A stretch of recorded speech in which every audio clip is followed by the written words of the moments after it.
You ever stop and think about why beginnings seem to have so much power over us? Why the very first thing we see or hear just sticks. It seems to completely overshadow everything that comes after it. Well, let's get into that. I mean, we've all heard it a million times, right? You never get a second chance to make a first impression. It's practically gospel. And it's not just with people. Think about it. When you're trying to remember a list, what's the one item you almost always recall? Yep, the first one. Or how about in a debate? The first argument you hear kind of sets the stage for everything else. It becomes the benchmark, the thing all other points are measured against. See the pattern here? It's like a fundamental rule of how our minds work. The beginning almost always has this totally unfair advantage. Now, this isn't just some old saying or a coincidence. Nope. It's a real, well-documented cognitive bias, a little glitch in our thinking. And it's called the primacy effect. And today, we're going to break down what it is, why our brains are so hooked on it, and most importantly, how you can fight back. Okay, so what are we really talking about here? Let's nail down a clear definition for this primacy effect. To put it simply, our brains are just biased toward the beginning. Whether it's the first items on a to-do list, the first few sentences of a story, or that first impression of a new person, that initial chunk of information gets special treatment. It's encoded way more strongly than anything that follows. It seems a little weird, doesn't it? I mean, why would our brains be designed to give the first piece of info so much extra credit? Well, turns out there's actually a pretty solid reason for it.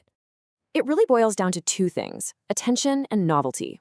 See, at the very start of something new, our attention is at its absolute peak. Our brain works overtime to process that new, novel information and shuttle it into our long-term memory. But here's the crucial part. That first bit of data doesn't just get stored. Oh no. It actually creates a mental framework, a kind of blueprint. And every single piece of information that comes after gets filtered through and organized by that initial blueprint. This makes it incredibly hard to change our minds later on.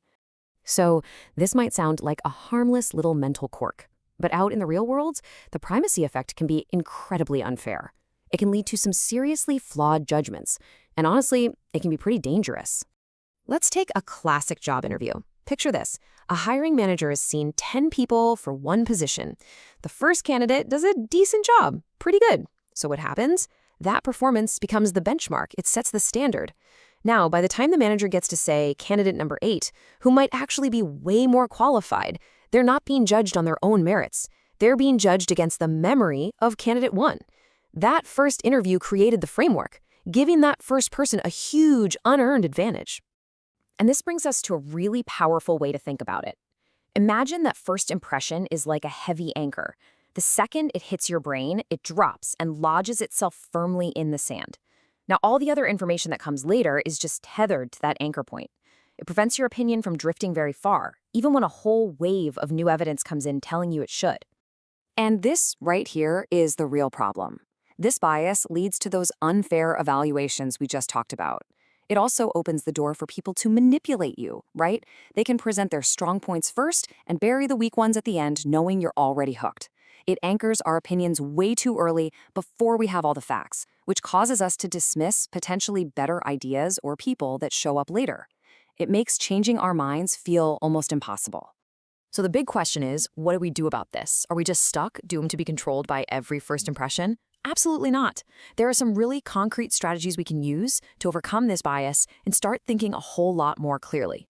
Okay, here's your toolkit for fighting back. Number 1, and this is the most important one, deliberately defer your judgment. Force yourself to wait until you have all the information before you make a decision. Second, if you have any control over it, randomize the order of things. In that hiring scenario, just interview people in a random sequence. Third, do not trust your memory. We know it's biased. Take detailed notes on everything so you can compare all the data points equally.